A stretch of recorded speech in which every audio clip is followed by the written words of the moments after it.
بسم الله الرحمن الرحيم ما كان على النبي من حرج فيما فرض الله له سنة الله في الذين خلوا من قبل وكان أمر الله قدرا مقدورا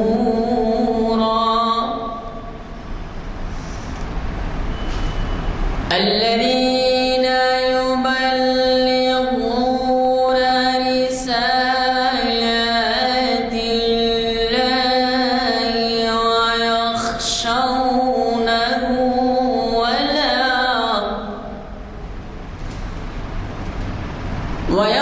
ويخشونه ولا يخشون أحدا إلا الله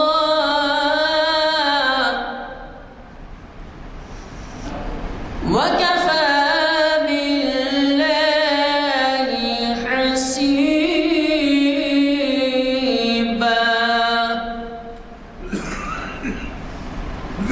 ما كان محمد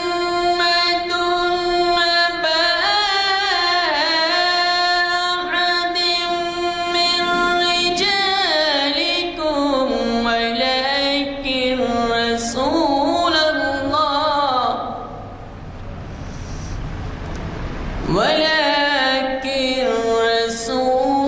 الله وخاتم النبيين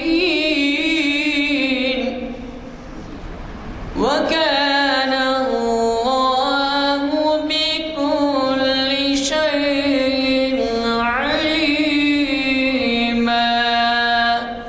صدق الله العظيم. جیسے کہ ابھی جماعت میں اعلان کیا گیا، آج ہمارے درمیان ایک اسلامی معلومات کے خزانہ اور بہت بڑے عالم و فاضل ڈاکٹر اقبال احمد انجینئر تشریف فرما ہے اور شریعت انفارمیشن کی 785ویں نشست کو مخاطب کر رہے ہیں۔ انہوں نے جو عنوان دیا ہے وہ آپ کے سامنے اعلامیے میں ہے۔ علامہ اقبال کا ایک شعر ہے، اس کا مصرع ہے، ایک سجدہ جسے تو گران سمجھتا ہے، 1000 سجدوں سے دیتا ہے آدمی کو نجات، وہ ہے اس کا۔ تو آپ کے لیے آج کے اسپیکر صاحب نئے نہیں ہیں، اس کی وجہ یہ ہے کہ اب تک انہوں نے یہ اکثر باہر کے بھی دورے کرتے ہیں، امریکہ، کینیڈا، انگلینڈ کا جاتے ہیں، تو جب کبھی حیدرآباد میں ہوتے ہیں تو ہمیں اپنی علمی صلاحیتوں سے نوازتے ہیں، اور ظاہر ہے کہ جب ان کا چرچا بین الاقوامی ہے تو یہ ویب سائٹ پہ بھی دیکھا جاتا ہے، جو یہاں پر آپ کو ویب سائٹ بتائی ہے، یہ ویب سائٹ شہر میں بھی دیکھی جاتی ہے۔ آپ حضرات میں سے ایسے لوگ جو اس سے واقف نہیں ہیں، شہر میں بھی آپ اپنے ساتھیوں کو، بچوں کو، نوجوانوں کو اس سے واقف کروا سکتے ہیں۔ حضرات، آج کی یہ شریعت انفارمیشن سروس کی 785ویں نشست ہے، یعنی 900 کی نشست ہوگی تو 20 سال ہو جائیں گے۔ ہر سال، ہر 10 سال میں 450 نشستیں ہوتی ہیں۔ بہرحال اللہ کا شکر ہے، اور یہ ہے کہ ہمیں اثر اور معلوم کے درمیان چونکہ وقت کم ہوتا ہے، اس لیے لیکچرز کو ٹائمنگ میں کمی کر دینی پڑتی ہے۔ وہ آدھے گھنٹے کے لیے آپ سے مخاطب ہوں گے، کیونکہ اس کے بعد پھر نماز کے لیے آپ کو تیاری کرنی پڑتی ہے مغرب کی۔ میں اس سے پہلے بھی گزارش کیا ہوں کہ نوجوانوں کو طبقے کو راغب کیا جائے، کوشش کیجیے کہ نوجوانوں کو ساتھ لائیں، اور جن حضرات کا مدرسوں سے تعلق ہے وہ تعلق اس طرح سے بھی رکھ سکتے ہیں کہ وہ مدرسے کے بچوں کو بھی جو ہے کبھی کسی سواری میں ہی صحیح، اور 3 محافل ہوتے ہیں، ایک محفل میں تو شریک کریں۔ اگر آپ کے معیار کے لحاظ سے بچے اتنا سمجھ نہیں پاتے تو کم از کم وہ اسلامی تہذیب سے تو واقف ہوں گے، ایسی محفلوں سے، دینی معلومات کی محفلوں سے واقف ہوں گے، مسجد کے رخ کرنے میں ان کو کیا کیا فائدے ہیں وہ معلوم ہوں گے۔ تو میرے خیال میں آپ اس کی طرف توجہ کروانا ضروری ہے۔ اور پھر آپ کو میں یہ بھی دعوت خطاب و دعوت شرکت دیتا ہوں۔ علامہ اقبال کا ذہنی سفر پرسوں 4 شنبے کے دن جناب محمد ضیاء الدین نیت صاحب محفل اقبال شناسی کی 1006ویں نشست کو مخاطب کریں گے۔ میں آج کے ہمارے فاضل مخرج صاحب سے گزارش کروں گا کہ وہ شہ نشین پر تشریف لائیں اور ہمیں اپنے خیالات سے استفادے کا موقع دیں۔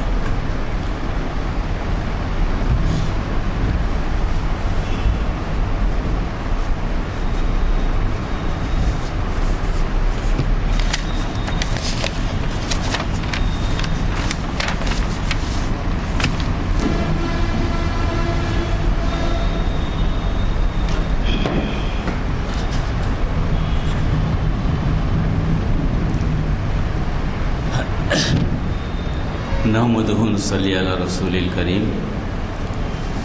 رب اشرح لی صدری ویسر لی امری واحلل عقدۃ من لسانی یفقہوا قولی۔ محترم غلام یزدانی صاحب، ایڈوکیٹ نانک سنگھ ارشد صاحب اور قابل احترام سامعین،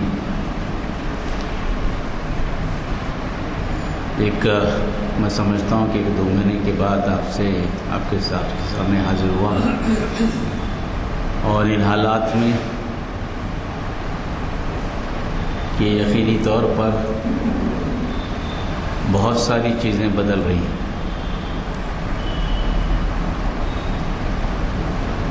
اور ملک بہرحال اس راستے پہ جا رہا ہے جس راستے پہ سے لے جایا جا رہا ہے۔ تو ایسی صورتوں میں ہر ملک کا شہری کا فرض ہے کہ دستور کی پابندی اور عدالتوں کے احترام، یہ دونوں کا لحاظ رکھے۔ اس کا یہ مطلب نہیں ہے کہ بنیادی حقوق کی تحفظ نہ ہو، اس کا قطعی یہ مطلب نہیں ہے۔ بنیادی حقوق کے تحفظ کے لیے ہی دستور بنائے گئے ہیں، اور دستور کا مقصد یہ ہے، دستور کی پریمبل میں خاص طور پر یہ لکھا ہے کہ we the people of India Resolute,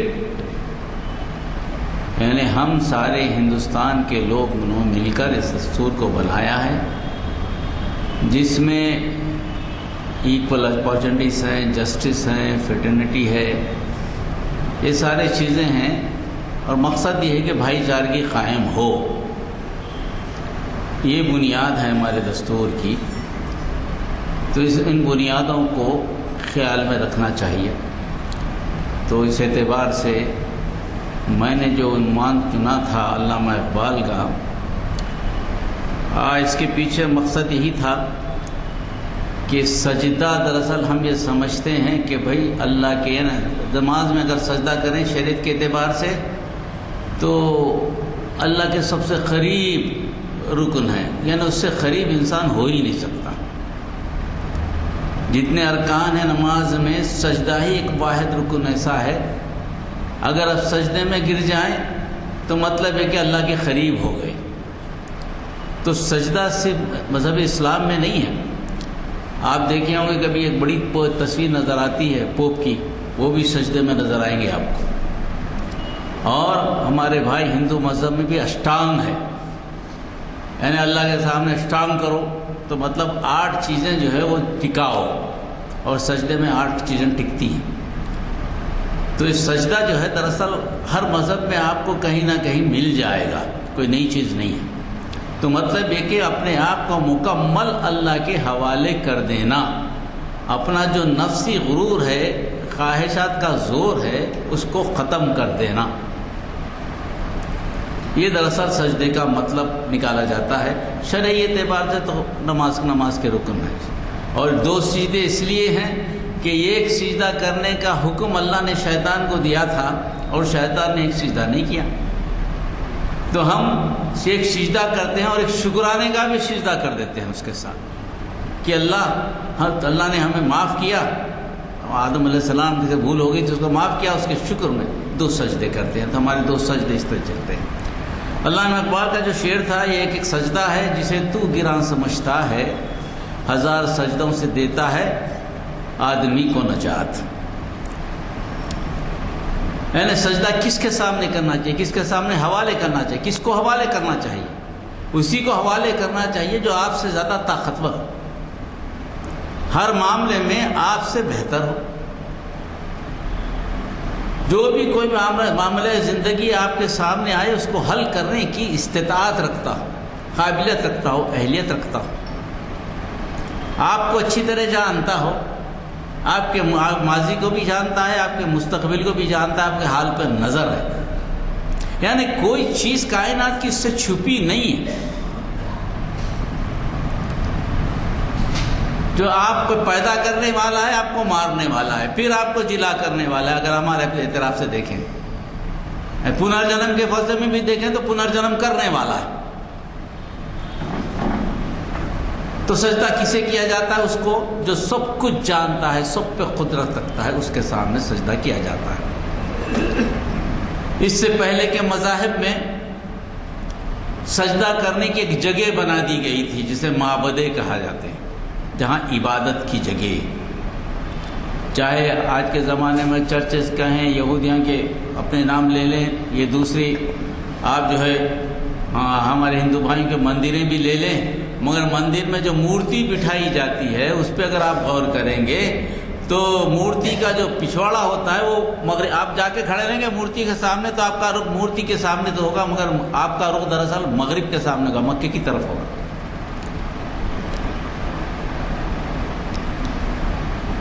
یہ ساری چیزیں ہیں، اگر اس کو سوچیں، غور و فکر کریں تو جہاں سجدہ کیا جاتا ہے، چونکہ اللہ کو وہ محبوب ترین عمل ہے،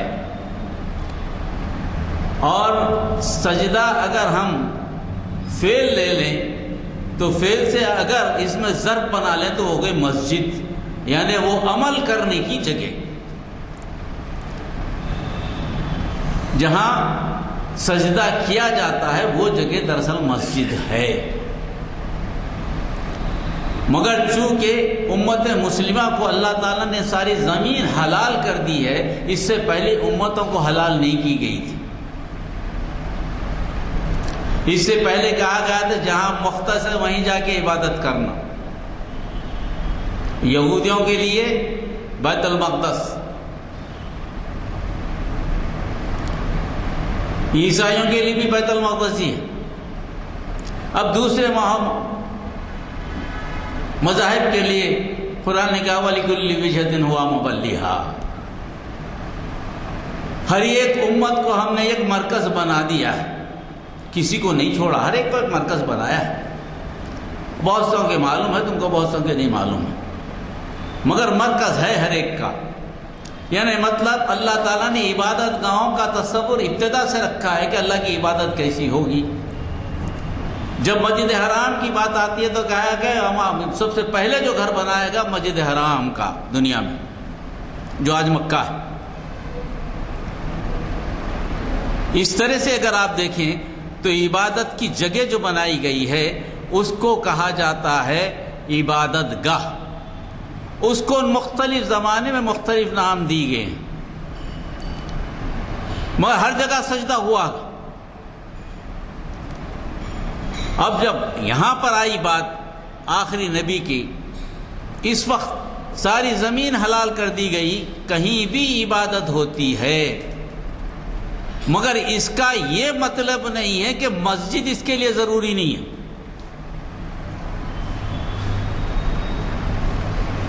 یہ استدلال کرنا کیونکہ ہر جگہ عبادت ہوتی ہے کہ مسجد اسلام میں ضروری نہیں ہے، ایسا نہیں ہے۔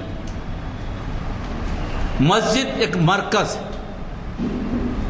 جیسے کہ ہر مذہب کا ایک مرکز ہوتا ہے، مسجد بھی ایک مرکز ہے جہاں پر لوگ جمع ہوتے ہیں، جس کا رخ ہوتا ہے ایک مرکز کی طرف، مکے کی طرف۔ جس طرح سارے مذاہب کا رخ کسی نہ کسی طرف تھا، بیت المقدس کی طرف تھا۔ کس کا؟ بنی اسرائیل کا۔ جب تک مکے کو مرکز نہیں بنایا گیا، مسلمان بھی اس طرف رخ کر کے پڑھتے تھے۔ تحویل قبلہ کیوں؟ نبی کریم صلی اللہ علیہ وسلم کے دل میں خواہش تھی کہ جب مجھے آخری نبی بنایا گیا،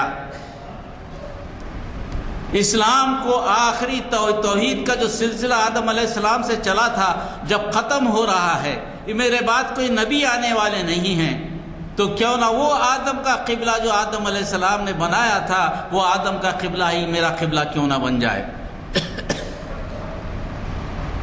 یہ طلب تھی، اب بار بار دیکھتے تھے، مگر چونکہ حکم نہیں آیا تھا، نماز کس طرف ہوتی تھی؟ بیت المقدس کی طرف ہوتی تھی۔ یہ بڑی آزمائش تھی مسلمانوں کے لیے بھی۔ نبی ایک آ گئے ہیں،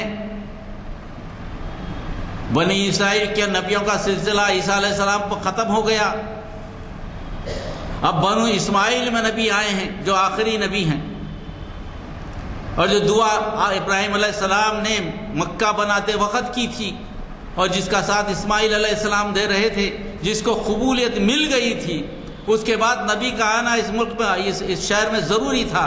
جب اس کی تکمیل ہو رہی ہے، جب اسماعیل علیہ السلام، ابراہیم علیہ السلام دونوں نے اس کو اٹھایا ہے اور اس کعبے کو جس کو آدم علیہ السلام نے بنایا ہے، پھر اس کی تعمیر کی ہے، تو اس کی عبادت کیوں نہ ہو؟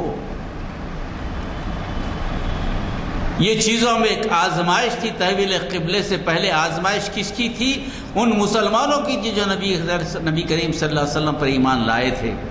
یہ کیسی بات ہے؟ آپ نے اپنے آپ کو نبی کہتے ہیں اور پھر جو اس قبلے کی طرف رخ کر کے نماز پڑھ رہے ہیں۔ مگر قربان جائیے وہ صحابہ کے، یہ ایک لفظ، ہر ایک حرف شکایت نہیں۔ فرض ہوئی نماز 12 نبی میں، مگر اس سے پہلے بھی نماز ادا کی جاتی رہی۔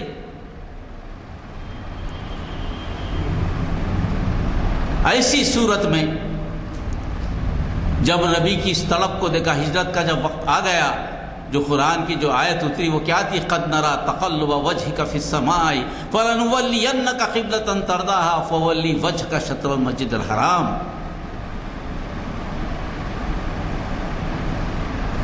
اس آیت میں رسول اکرم صلی اللہ علیہ وسلم سے اللہ کی محبت کوٹ کوٹ کے بھری ہے، کوٹ کوٹ کے بھری ہے۔ تحقیق یا نبی، ہم آپ کا بار بار چہرہ آسمان کی طرف اٹھنا دیکھ رہے ہیں۔ آپ کی دل کی جو کیفیت اس کا ہم کو اندازہ ہے، ہم سمجھتے ہیں کہ کیا چاہ رہے ہیں آپ۔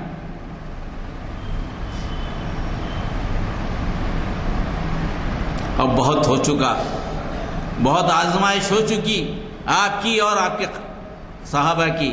تقلب وجهك في السماء فلنولينك قبلة ترضاها، اب ضرور بر ضرور اپنا رخ جو ہے اپنے مرضی کے قبلے کی طرف پھیر لیجئے۔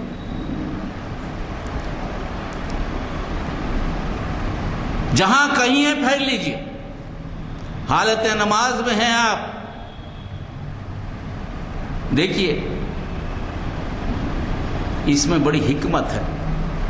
قبلے کا حکم تو بعد میں بھی آ سکتا تھا نا، کیا ضروری کہ حالت نماز میں آئے؟ ضروری نہیں تھا، بعد میں بھی آ سکتا تھا، پلٹ سکتے تھے۔ عین وقت میں نماز پڑھ رہے ہیں آپ، قبلہ کس طرف ہے؟ بیت المقدس کی طرف۔ حکم آیا کہ نبی جس حالت میں ہے آپ رخ پھیر لیجئے۔ مطلب ہے کہ سلسلے انبیاء ٹوٹا نہیں، بات ٹوٹی نہیں، وہ بھی قبلہ آپ کا ہے، یہ بھی قبلہ آپ کا ہے۔ اب امامت وہاں سے آپ کی طرف منتقل ہو گئی.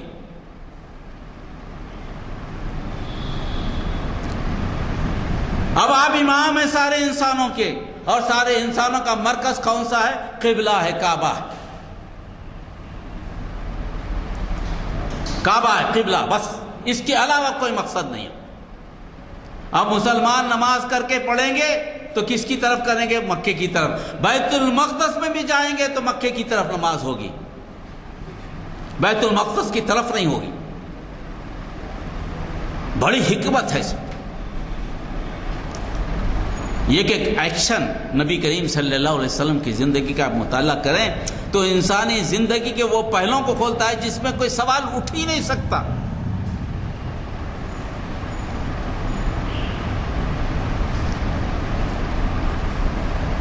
تو کعبے کی مرکز کی اہمیت ہے.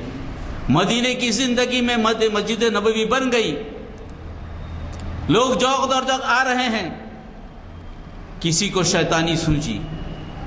نبی کریم صلی اللہ علیہ وسلم مدینے سے باہر ہیں، انہوں نے کہا کہ اجتماع سارے کا سارا مدینے میں کیوں ہو، کوئی ایسی مسجد کیوں نہ بنا جائے قریب میں جس میں کہ لوگ آ کر نماز پڑھیں.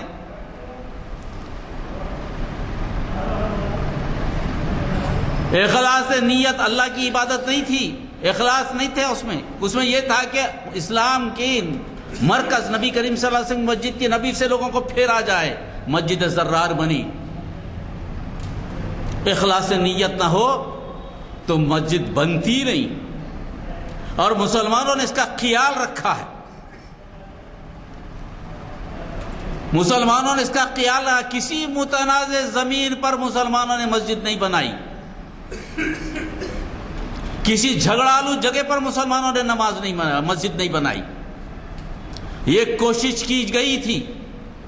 اس کوشش کو حکم ہوا نبی کریم صلی اللہ علیہ وسلم کو کہ نبی آپ کے مدینے میں داخل ہونے سے پہلے وہ مسجد کو شہید کر دیا جائے، مسجد کو گرا دیا جائے. اس میں بھی حکمت ہے. مدینے میں نبی کریم صلی اللہ علیہ وسلم موجود ہوتے، مسجد گر جاتی. لوگ بولتے کہ آپ کے سامنے مسجد گرائی گئی اور آپ اسے دیکھتے رہے، کچھ بھی ہوگا، نام تو یہ ہے. اللہ کا حکم نہیں، نبی کی موجودگی میں نہیں ہوگی. وہ مسجد جس میں اخلاص نہ ہو وہ قائم نہیں ہوگی. مسجد میں احتیاط کی گئی. ساری دنیا کی تاریخ اٹھا کر دیکھیے، یہ مسلمانوں پہ الزام ہے.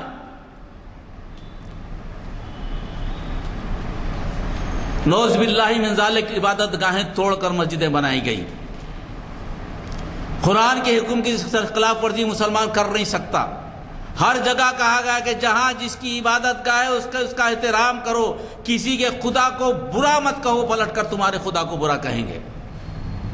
کسی عقیدے کے خلاف بات ہوئی تو دلائل سے ہوئی، مگر عقیدے کی عبادت گاہوں کو نقصان پہنچانا اسلام میں غلط قرار دیا گیا، جرم قرار دیا گیا. کسی ایک جگہ بھی نہیں بتائیں گے آپ. آج بھی اگر چرچز خریدے جاتے ہیں تو ان کی مرضی سے خریدے جاتے ہیں، پیسے دے کے خریدے جاتے ہیں، پھر اس کو مسجد میں تبدیل کی جاتی ہے. کہیں کسی جگہ ایسا نہیں بنایا گیا. تاریخ اٹھا کر دیکھیے، کسی بھی تاریخ میں الزام لگایا جاتا ہے. کئی بادشاہوں پہ الزام لگا دیا گیا. جہاں کہیں ایسے واقعات ہوئے، ان واقعات کے پیچھے تحقیق کرے تو معلوم ہوگا کہ بات کچھ اور ہی ہے.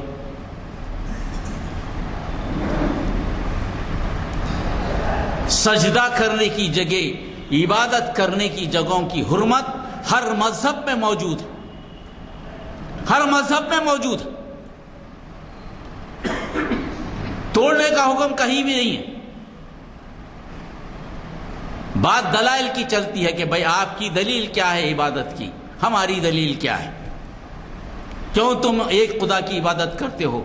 کیوں تم ایک سے زیادہ خدا کی عبادت کرتے ہو؟ کیا ثبوت ہے تمہارے پاس؟ خدا کی ذات، صفات، اختیارات اور احکامات پہ شریک کرنا، کہاں ایسا ثبوت؟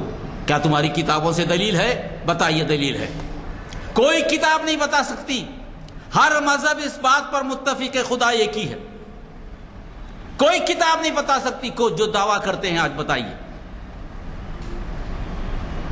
جتنے لوگ دعویٰ کرتے ہیں ان کی کتابوں میں بتائیے کون سی کتابوں میں لکھا ہے کہ خدا ایک سے زیادہ ہے؟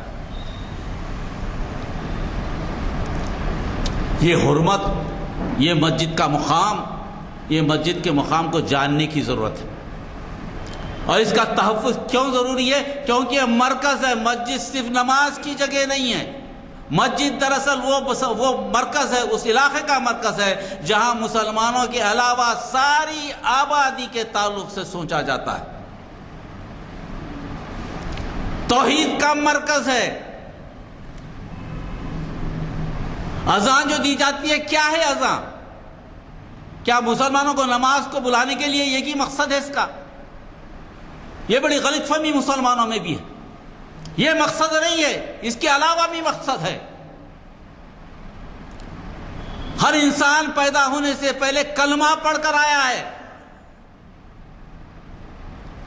پیدا ہونے سے پہلے اللہ نے قسم لی ہے ہر روح کو بھیجتے وقت، کہا الستو بربکم، کیا تو نہیں جانتا کہ میں تیرا رب ہوں؟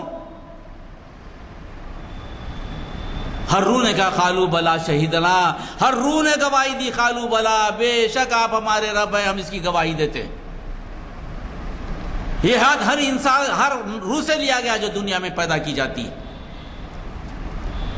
اذان جب دیتے ہیں تو اعلان کرتا ہے، اس روح اس عہد کو یاد دلاتی ہے اذان، مسلمانوں کو یاد دلاتی کہ نماز کی طرف آؤ، غیر مسلموں کو یاد دلاتی تم وہ عہد کو یاد کرو جو پیدا ہوتے وقت تم نے کیا تھا، اس اللہ کی طرف آؤ جس سے عہد تم نے کیا تھا۔ تبلیغ اور توحید اور دعوت کا اہم مرکز ہے۔ ایک مسجد کا نقصان صرف مسلمانوں کا نقصان نہیں ہے، مگر سارے اس کے اطراف رہنے والے سارے لوگوں کا نقصان ہے، کیونکہ حق بات جو جانتا ہے حق بات پہنچانے سے روکا جا رہا ہے۔ مسلمانوں کو نہیں روکا جا رہا، ساری انسانیت کو روکا جا تو اطراف میں ہے۔ یہ درد کو محسوس کرنا چاہیے، یہ درد ہونا چاہیے۔ اسلام دراصل یہ درد کو بتاتا کہ تم معاشرے میں اصلاح کے لیے آئے ہو، تم خالق کی پہچان کے لیے آؤ، تمہارا خالق واحد ہے۔ تمہارے اپنے جسم کو دیکھو، یہاں سے وہاں تک جو آہستہ آہستہ بڑھتا چلا جاتا ہے، جس کو تم جسم کہتے ہو تمہارا شاہد گواہ ہے، قیامت کے دن گواہی دے گی، ناک گواہی دے گی، آنکھ گواہی دے گی، کان گواہی دے گی، جسم کا ریشہ گواہی دے گا کہ میں اللہ کا پیدا کرتا ہوں، اور اسی طرح دل بھی گواہی دے گا کہ الستو بربکم، میں نے کہا تھا، بغیر اس کے میں دنیا میں نہیں بھیجا گیا۔ اور یاد دلانے والا بھی گواہی دے گا یا اللہ اس مسجد سے، اس مرکز سے جو تو نے مجھے دیا تھا اس سے میں نے آواز دی تھی، اشہد ان لا الہ الا اللہ، اشہد ان محمد رسول اللہ، حی علی الصلاۃ حی علی الفلاح، میں نے کہا تھا۔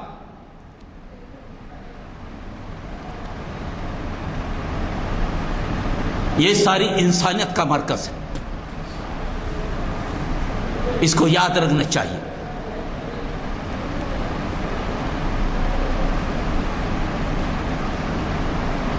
اس کو غور و فکر کرنا چاہیے۔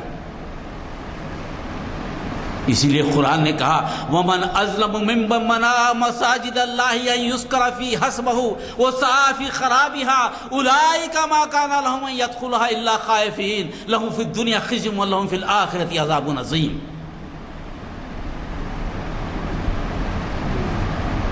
جب مرکز بنا دیا گیا، ساری انسانیت کا مرکز بنا دیا گیا، وہ ساری تعمیرات جو قیامت کے دن تباہ برباد کر دی جائیں گی، کوئی تعمیر باقی نہیں رہے گی، دنیا الٹ پلٹ جائے گی، مگر ایک ہی تعمیر باقی رہے گی، وہ رہے گی جہاں آدمی سجدہ کرتا ہے، جہاں اللہ کو اپنے آپ کو اللہ کے سپرد کر دیتا ہے، وہ خانہ کعبہ باقی رہے گا، وہ سارے مساجد باقی رہیں گی جہاں عبادت کی جاتی ہے، وہ ساری جگہ باقی رہے گی جہاں انسان نے، مسلمانوں نے سجدہ کیا۔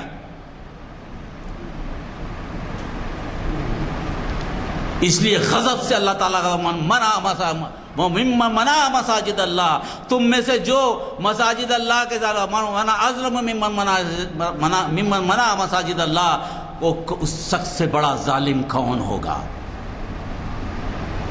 ظلم تو ظلم، میں نے صیغہ سے استعمال کیا ازلم،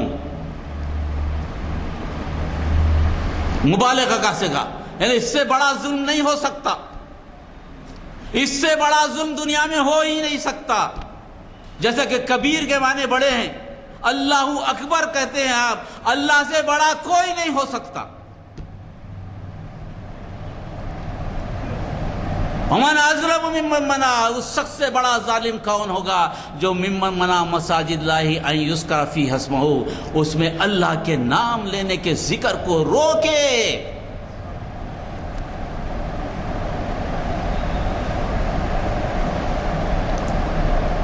یہی نہیں وہ صحافی خرابیہ، اس کے خرابی کے درپے ہو جائے، اس کو دربار کر دے، مسمار کر دے، ختم کر دے۔ اولئک ما کان لہم ان یدخلوها الا خائفین، ایسے لوگوں کو تو مسجد میں جانے سے پہلے ڈرنا چاہیے تھا، ان کا داخلہ ممنوع تھا، اور جاتے بھی تو ڈرتے ڈرتے جاتے۔ تم میں اتنی جرأت، اتنی ہمت ہونی چاہیے تھی کہ ڈرتے جاتے جاتے خائف ہوتے۔ یہ ایمان کا تقاضا تھا تمہارا۔ مساجدوں کا تحفظ، شہر اسلامی کا تحفظ ایمان کا تقاضا ہے، ایمان کی کسوٹی ہے، یہ تقاضا تھا تمہارا۔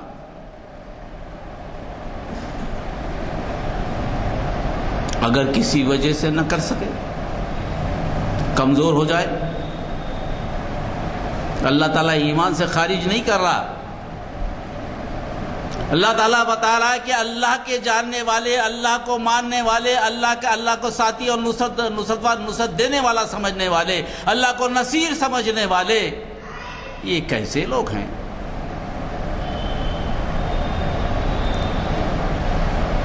اگر بالفرض محال ایمان ضعیف ہو جائے، دل میں برا سمجھنے کے قابل ہو جائے، ایسا بھی ہو سکتا ہے۔ رسول اکرم صلی اللہ علیہ وسلم نے فرمایا، اگر کسی بری چیز کو دیکھو تو طاقت سے روکو، نہ کر سکے تو زبان سے بولو، اگر نہ کر سکے تو پھر بھی دل میں برا سمجھو، یہ ضعیف ایمان۔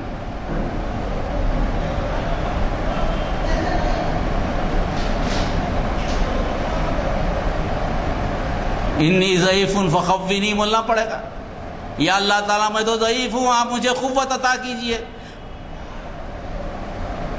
انی ذلیل فاعزنی، میں ذلیل و گمراہ بدتر ہو گیا ہوں، مجھے عزت دیجئے۔ وہ فقیر فغرنی، میں فقیر بھکاری ہوں، اللہ تعالیٰ مجھے غنا دیجئے۔ یہ دعا نبی کریم صلی اللہ علیہ وسلم نے کب کی تھی؟ جب اب ہجرت کر رہے تھے۔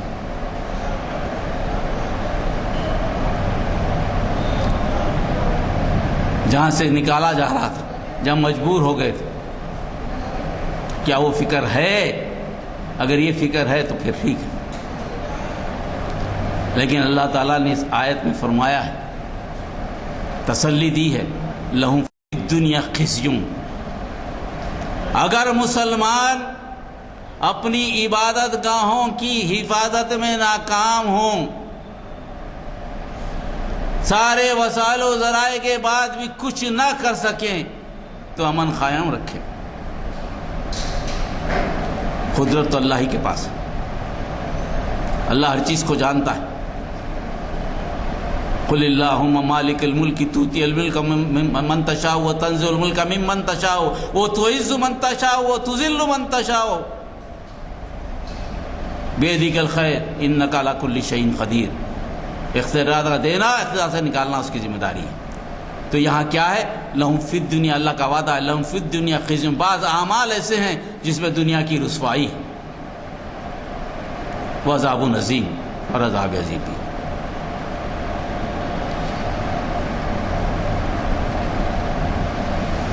تو اس کو بات کو ذہن میں رکھیے۔ مساجد کی تعریف کی گئی، دوسری کہا ان المساجد للہ فلا تدعوا الی اللہ فلا تدعوا مع اللہ احدا۔ دوسری جگہ مسجد کا تذکر آیا تو اپنے ذرا گریبان میں منہ بھی ڈالنا پڑے گا مسلمانوں کو۔ ہر مصیبتیں اپنے ہاتھوں سے آتی ہیں، اللہ مصیبت نہیں لاتا۔ بے شک مساجدیں اللہ کے لیے ہے، فلا تدعوا مع اللہ احدا، اس میں اللہ کے علاوہ کسی کو مت پکارو۔ مسجدوں کی تقسیم کو اللہ نے پسند نہیں کیا، مسالک میں بٹنے کو پسند نہیں کیا، آپس میں لڑنے کو پسند نہیں کیا۔ ان الذین فرقوا دینهم وکانوا شیعا لست منهم فی شیء۔ اللہ کا حکم یاد نہیں ہے، اسی لیے ظلم ہوتا ہے تم پر، تم کو جو ہے نا انتہائی زیادہ ایسے لوگوں کو مسلط کر دیا جاتا ہے، تم کو ذلیل کرتے۔ ان الذین فرقوا دینہم وکانوا شیعا لست منہم شیء، جنہوں نے دین کے فرقے بنا لیے اور بٹ گئے، دین کے ٹکڑے ٹکڑے کر گئے اور بٹ گئے، اللہ تعالیٰ اللہ منہم فی لست منہم فی شیء، ان سے میرا کوئی سروکار نہیں، کوئی سروکار، لینا دینا کچھ بھی نہیں ہے ان سے۔ مساجد تو مرکز ہے نا سب کو بیٹھنے کا، سب کو بلانے کا۔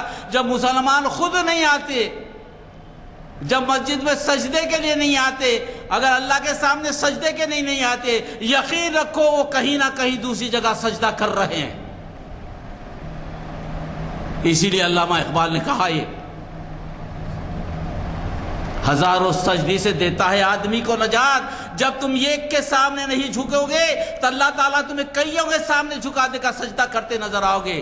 تمہارا عام فٹ بال کی طرح ہوگا، جو لوگوں کے پیروں میں رہو گے، ان کے میدانوں میں کھیلو گے۔ اس بات کو ذہن میں رکھنا چاہیے، وقت ہے جاگ جانا چاہیے، وقت ہے۔ اللہ آزمائش میں لاتا ہے تو یہ سمجھنا کہ دو چیزیں ہوتی ہیں، سخت آزمائش آئے کسی فرد پہ قوم میں تو دو چیزیں ہوتی ہیں، یا تو قوم کو سنبھلنے کی اللہ تعالیٰ آخری موقع دیتا ہے کہ سنبھل جائے، اگر نہیں سمجھے تو اس قوم کی ضرورت نہیں، اللہ تعالیٰ بولتا ہے دوسری قوم کو لا لوں گا، اس کی ضرورت نہیں، جو تم سے اچھے ہوں گے۔ اسلام کے لیے اسلام کو باقی رکھنے کے لیے اللہ کو مسلمانوں کی ضرورت نہیں ہے۔ کیا ہوا؟ اندلس سے مسلمان چلے گئے، کیا بگڑا؟ ایران مٹ جائے گا تو کیا بگڑے گا؟ سعودی عرب مٹ جائے گا تو کیا بگڑے گا؟ کچھ نہیں بگڑے گا۔ بگڑے گا تو ہمارا بگڑے گا جو ہم مسلمان کہلاتے ہیں۔ اللہ کو ضرورت نہیں ہے ان مسلمانوں کی جو اسلام کو سمجھتے نہیں، ایمان کو سمجھتے نہیں، اللہ کو اللہ نہیں سمجھتے، اللہ کے گھر میں سجدے کو نہیں آتے، دوسروں کے گھروں پہ جا کے سجدہ کرتے، بہانے ڈھونڈتے ہیں کہ ان کی مدد سے ہمارا کچھ ہو جائے گا۔ اسی رزق کے پیچھے زندگی لگا چکے ہیں جس رزق کا وعدہ اللہ نے کیا ہے۔ ساری تگو تو صبح سے شام تک کمانے میں لگی ہے، کھانے میں لگی ہے، پینے میں لگی ہے، اوڑھنے میں لگی ہے، جبکہ ایک لباس سے بھی زندگی ہو سکتی ہے، ایک کھانے سے بھی زندہ رہ سکتا ہے۔ کسی کو بھوکا نہیں مارا اللہ، کہ بھوکا مرتے ہوئے کسی کو دیکھے نہیں آپ۔ شیطان نے بھٹکا دیا، بھٹک گئے، دعوت دین سے ہٹ گئے، مسجدوں کو آبادی سے ختم ہو گئے۔ مسجدوں پہ جب آفت آتی ہے تو سمجھ لو کہ مسجدیں منتشر ہیں، مسجدوں کو حق نہیں دیا جا رہا جو مسجدوں کو دیا جاتا ہے۔ مسجدیں کیپٹل رہی ہیں، مسجدوں سے مسجدیں اسلام کا مرکز رہی ہیں، سارے مسائل وہاں سے حل ہوئے، مسجدیں پارلیمنٹ رہی ہیں۔ آج صرف نماز کے لیے مسجدوں کو استعمال کرتے ہو، اس کو بھی عبادت گاہ بنا لیے ہو جیسے دوسروں کی عبادت گاہ۔ کون سا ایسا مسئلہ ہے جو مسجدوں میں حل نہیں ہوا، مسجد نبوی سے حل نہیں ہوا؟ بتائیے۔ آج کسی مسجد کی وہ حالت ہے؟ مسجد میں نماز پڑھیں گے، باہر نکلتے وہی کام کریں گے جو مسجد میں نہیں کرنے کا عزم کر کے گئے۔ اس سے مسجدیں محفوظ نہیں رہیں گی۔ یہ آخری آزمائش ہے، یا تو مسلمان سنبھل جائے یا پھر بڑا مہنگا سودا کرے، کیونکہ اب یہ ابتدا ہے، اس کو سمجھنے کی ضرورت ہے۔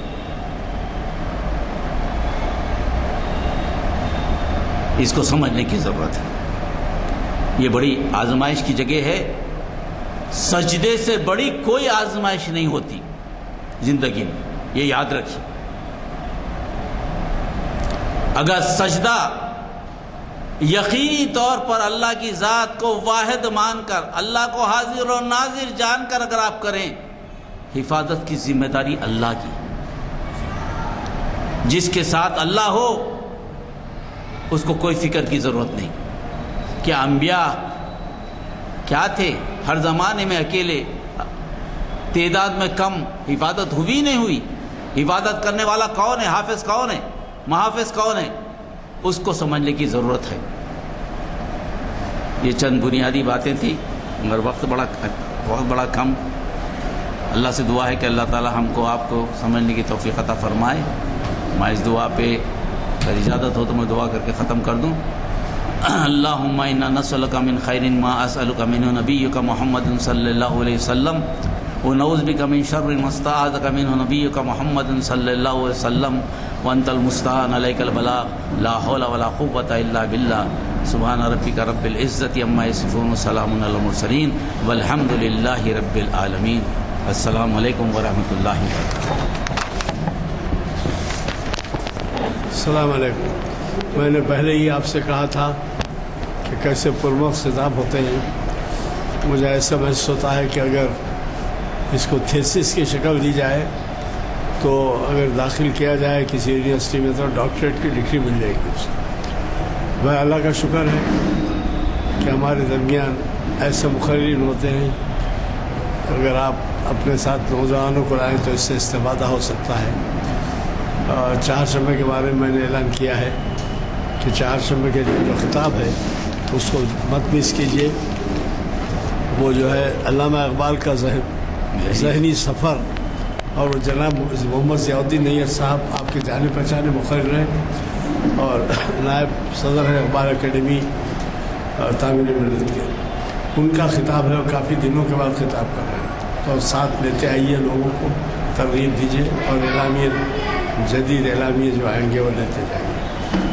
میں چونکہ دعا ہو چکی ہے اس لیے محفل کی برخاستگی کا اعلان.